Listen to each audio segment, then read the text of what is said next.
Assalamualaikum warahmatullahi wabarakatuh. Salam sejahtera untuk kita semua. Saya harap pada saat kita semua menonton video ini, baik itu ibu dosen dan teman-teman sekalian, kita semua dalam keadaan sehat dan selalu bahagia. Di saat ini saya akan membahas tentang supply chain management di PT Dolwin Trans Logistik. Namun sebelumnya izinkan saya untuk memperkenalkan diri. Saya Deborah Manutila A dengan NIM 181450034 dari kelas Logistik 4B. Di sini saya akan membahas apa itu supply chain management terlebih dahulu. Jadi supply chain management adalah pengintegrasian sumber bisnis yang kompeten dalam kegiatan penyaluran barang, mulai dari tempat, bahan baku, sampai ke konsumen atau pemakai akhir. Mencakup penyediaan bahan baku, proses produksi, distribusi retail, konsumen, pergudangan, transportasi barang melalui sistem informasi untuk meningkatkan daya saing dan nilai para pihak terkait untuk memenuhi kebutuhan dan kepuasan pelanggan. Di dalam supply chain management terdapat 3 aliran. Yang pertama adalah aliran barang atau material, di mana aliran ini mengalir dari hulu ke hilir. Yang kedua adalah aliran uang, di mana aliran uang ini dan sejenisnya yang mengalir dari hilir ke hulu. Sedangkan yang terakhir adalah aliran informasi, di mana aliran informasi ini yang bias terjadi dari hulu ke hilir ataupun sebaliknya. Tempat saya melakukan praktik kerja lapangan yaitu di perusahaan PT Dolwin Trans Logistik. Untuk itu sebelumnya saya ingin menjelaskan apa sih PT Dolwin Trans Logistik itu? PT Dolwin Trans Logistik sendiri merupakan salah satu perusahaan freight forwarding di mana perusahaan ini bergerak dalam bidang jasa logistik. PT Dolwin Trans Logistik atau yang saya singkat sebagai PT DTL sebagai salah satu perusahaan yang bergerak di bidang jasa pengurusan transportasi, ini menerapkan sistem secara berkelanjutan mulai dari pengurusan dokumen dan jasa kepabeanan atau ekspor-impor dalam kegiatan ekspor-impor hingga kegiatan distribusi barang seperti palm kernel sale atau cangkang sawit, garam industri, MDF, dan lain-lain. Selain itu, PT Dolwin Trans Logistik juga bergerak dalam bidang jasa angkutan darat dan pengurusan dokumen. PT Dolwin Trans Logistik juga bergerak di bidang jasa angkutan darat dan jasa lainnya seperti pergudangan. Berikut saya akan membahas tentang kegiatan supply chain management di PT Dolwin Trans Logistik sendiri, terkhususnya pada komoditi cangkang sawit. Seperti apakah kegiatannya? Berikut saya akan menampilkan dan menjelaskan satu persatu diagram supply chain management pada kegiatan di PT Dolwin Trans Logistik sendiri. PT Dolwin Trans Logistik mendapat supply cangkang sawit dari PT Berlian Inti Mekar, PT Aman Jaya Perdana, dan PT Pekanan Sawitindo Mas. Dalam mendistribusikan, dalam pengangkutan cangkang sawit dari supplier ke gudang PT Dolwin sendiri menggunakan moda transportasi dump truck, di mana dump truck ini milik dari PT Dolwin Trans Logistik. Berikutnya, PT Dolwin Trans Logistik sendiri menyalurkan cangkang sawit yang disimpan di dalam gudang ke PT Paiho. Dalam pendistribusiannya, PT Dolwin Trans Logistik mengangkut cangkang sawit tersebut untuk dikirim ke PT Paiho menggunakan mode transportasi dump truck, di mana cangkang sawitnya berupa dikirim dalam satuan kilogram.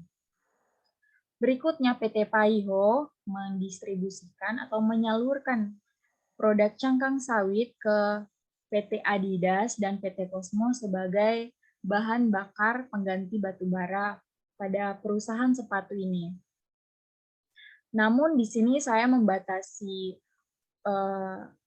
saya memberi garis merah putus-putus karena mengartikan bahwa dalam diagram supply chain management pada kegiatan PT Dolin Translogistik sendiri, hubungan antara PT Dolin Translogistik ini hanya sebatas pada bertanggung jawab mulai dari supplier sampai pada PT Paiho. Dan terlepas dari PT Paiho untuk PT Adidas dan Cosmo itu sudah merupakan tanggung jawab dari PT Paiho.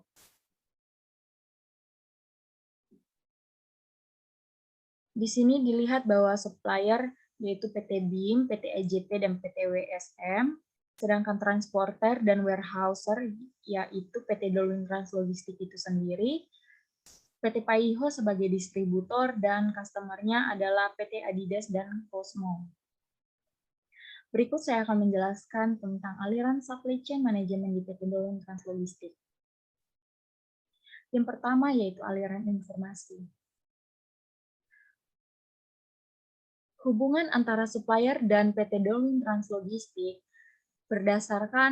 dibuat berdasarkan kontrak yang berlaku atau yang disepakati sebelumnya, di mana supplier akan mengirimkan atau akan mensuplai cangkang sawit kepada PT Dolin Translogistik setiap 3-4 kali dalam seminggu.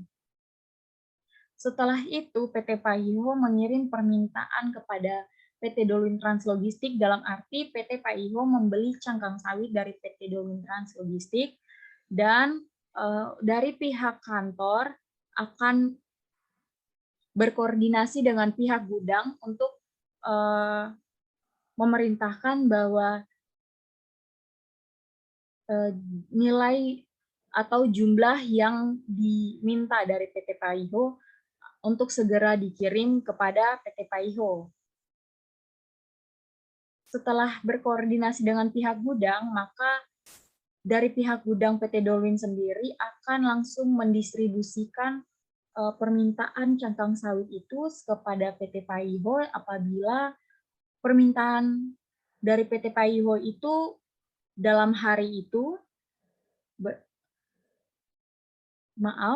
apabila PT Paiho mengirim permintaan mulai dari pagi hari setelah jam operasi sampai pada jam 4 sore, maka PT Dolin Translogistik akan mengirim dalam hari itu. Namun apabila PT Paiho mengirim permintaan atau demand pada jam setelah jam 4, maka PT Dolin Translogistik akan mengirim produk setelah 1 hari setelah permintaan itu diberikan kepada PT Dolin Translogistik. Berikut adalah aliran material. Di sini supplier material cangkang sawit dikirim dari supplier kepada gudang PT Dolin Translogistik, sedangkan dari PT Dolin akan mendistribusikan cangkang sawit kepada PT Paiho, dan PT Paiho yang mendistribusikan kepada PT Adidas dan PT Cosmo. Untuk aliran uang, supplier ini untuk aliran uang PT Dolin Translogistik membayar sesuai dengan kontrak kepada supplier, di mana ini ketiga perusahaan tadi. Lalu PT Paiho ini membeli produk dari PT Dolin Translogistik, di mana PT Paiho membayar kepada PT Dolin Translogistik, dan karena PT Paiho ini dia sebagai distributor bagi PT Adidas dan PT Cosmo, maka untuk aliran uang dari PT Adidas dan PT Cosmo itu melalui PT Paiho, baru setelah itu dialirkan kepada PT Dolin Translogistik. Berikut saya akan menjelaskan mengenai risiko dan mitigasi pada proses supply chain di PT Dolin Translogistik. Jadi yang pertama pada supplier, risiko yang dapat terjadi yaitu dalam proses mensuplai cangkang sawit, supplier mengirim secara bertahap sehingga total kuantitas pengiriman dapat memenuhi kontrak. Namun pada saat kontrak berakhir, terkadang supplier itu belum dapat memenuhi kuantitas atau target pengiriman sesuai dengan kontrak yang telah disepakati sebelumnya. Untuk mitigasi yang saya berikan yaitu sebelum supplier dan PT Dolwin Trans Logistik menyepakati suatu kontrak, seharusnya dari pihak supplier itu tidak memaksakan kesanggupan, dalam arti supplier ini dia menerima kontrak sesuai dengan kesanggupan atau kemampuan dari perusahaan itu sendiri dalam menyuplai barang ke PT Dolwin Trans Logistik sendiri, agar pada saat masa kontrak berakhir tidak terjadi masalah atau ketidaksesuaian kuantitas, sehingga untuk kontrak yang telah disetujui tidak terdapat kendala pada akhirnya. Yang kedua, pada transporter. Di sini risiko yang saya analisis yaitu pertama, dalam proses pengangkutan cangkang sawit sangat banyak dalam proses pengangkutan cangkang sawit dengan kuantitas yang sangat banyak ini dapat beresiko terjadinya kendala seperti ban kempes, truk yang mogok, ataupun peralatan lain yang rusak pada truk itu sendiri. Bahkan dapat terjadi kecelakaan apabila truk hilang keseimbangan apabila mengangkut cangkang sawit dalam jumlah yang sangat banyak. Yang kedua, yaitu mengalami keterlambatan pengiriman atau pengantaran produk yang tidak tepat waktu akibat dari kendala-kendala yang tadi telah saya sebutkan. Untuk itu, mitigasi yang saya berikan yaitu perlu diperhatikan lagi dalam maintenance secara rutin pada kendaraan truk itu sendiri, dengan tujuan untuk meminimalisir terjadinya kendala pada kendaraan atau kerusakan pada kendaraan pada saat proses pengangkutan barang. Yang kedua, dalam pengangkutan produk, kapasitas angkut perlu diperhatikan agar tidak melebihi kapasitas muat, di mana di sini kita di mana orang lapangan itu sudah harus mengetahui bahwa untuk truk A dia memiliki kapasitas sekian untuk mengangkut berapa sekian kilogram cangkang sawit, sehingga truk itu sendiri dapat menjaga keseimbangannya, di mana juga perlu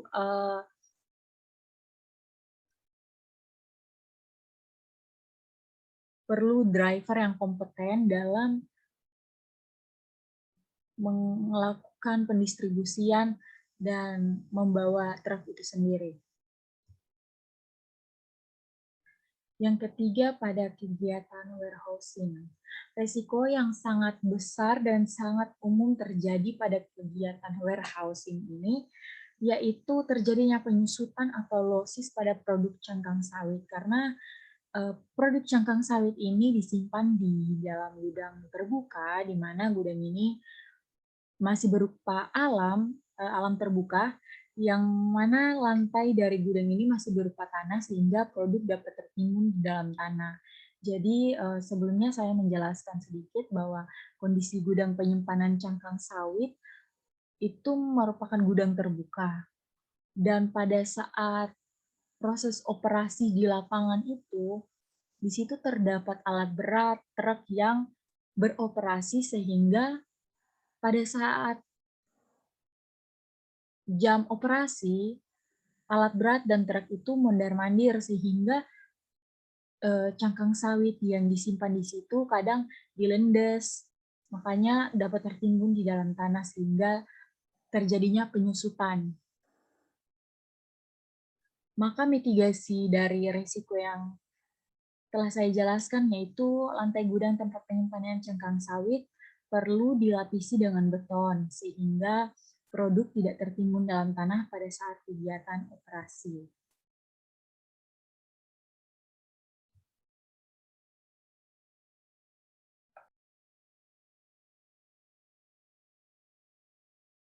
Berikutnya saya akan menjelaskan tentang vendor manage inventory. Jadi vendor manage inventory itu adalah salah satu sistem manajemen persediaan barang dengan mengandalkan kerjasama perusahaan dengan vendor atau supplier untuk dapat melihat stok perusahaan dan langsung mengisi sesuai target penjualan perusahaan. Adapun proses dalam vendor manage inventory yaitu yang pertama, yaitu kesepakatan perusahaan dengan vendor.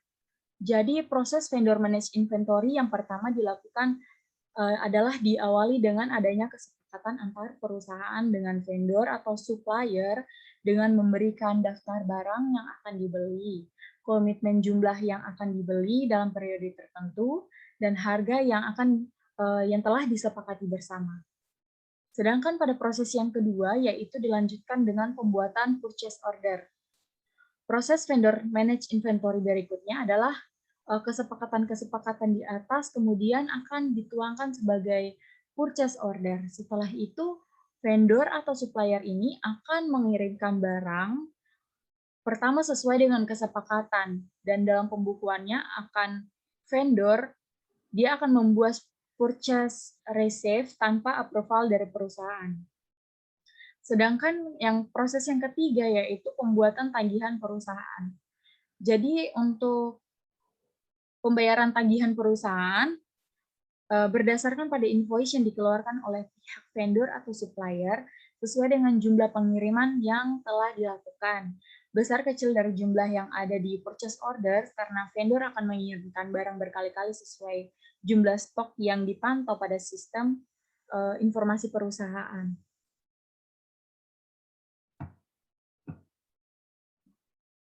Berikut saya akan menjelaskan mengenai faktor yang mempengaruhi strategi vendor manage inventory.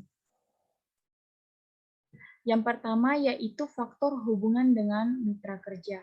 Jadi faktor yang mempengaruhi strategi vendor manage inventory ini adalah kemitraan karena kemitraan ini menjadi suatu solusi agar usaha dapat menciptakan kepercayaan yang berjalan dengan baik sehingga dibutuhkan ikatan partnership yang kuat antara satu perusahaan dengan perusahaan yang lain.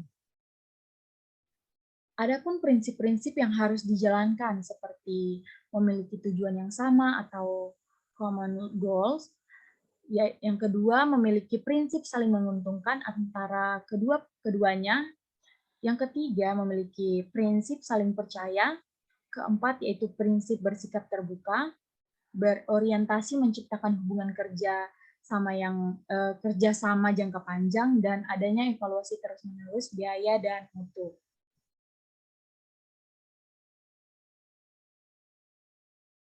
Yang kedua, yaitu keuntungan bagi kedua pihak. Dalam membangun hubungan bisnis yang terjalin jangka panjang, maka dalam hubungan supplier collaboration ini harus dapat memberikan keuntungan bagi kedua pihak. Seperti dari pihak vendor, rumus VMI haruslah dapat meningkatkan konversi penjualan agar dapat menghindar dari faktor yang dapat mengacaukan kestabilan bisnis itu sendiri. Yang ketiga yaitu memiliki tujuan yang sama atau common goals. Penerapan strategi vendor manage inventory sangatlah dibutuhkan adanya tujuan yang sama seperti dapat menciptakan laba atau keuntungan perusahaan. Kesalahan-kesalahan seperti kesalahan memberikan kode barang atau kesalahan dalam menuliskan nama barang dapat berakibatkan perdebatan di kemudian hari atau kesalahpahaman. Dan hal ini juga dapat mengakibatkan hubungan antar kedua perusahaan menjadi kurang baik. Yang keempat yaitu sumber daya yang mendukung. Dengan adanya dukungan dari sumber daya perusahaan akan meningkatkan efisiensi dan mengurangi biaya. Dengan tingkat efisiensi perusahaan dapat merencanakan untuk hal yang bersifat ekspansi dan inovasi sehingga dapat tetap memiliki keunggulan kompetitif dengan para pesaingnya. Selain itu juga sumber daya yang mendukung dapat mengurangi biaya atau beban produksi, yang mana dapat berpengaruh pada keuntungan dan laba perusahaan itu sendiri. Sedangkan yang terakhir yaitu faktor memiliki teknologi yang memadai.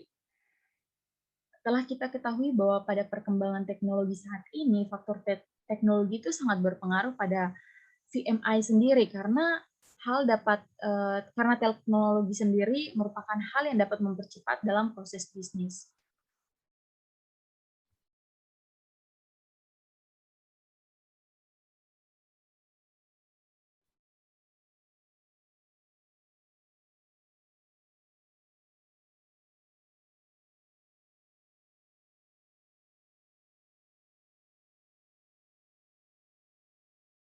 Sekian dari penjelasan saya mengenai kegiatan supply chain management di PT Dolin Trans Logistik dan juga mengenai vendor manage inventory.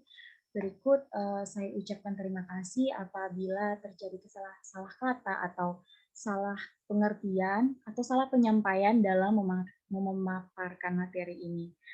Untuk itu saya mohon maaf dan undur diri. Terima kasih.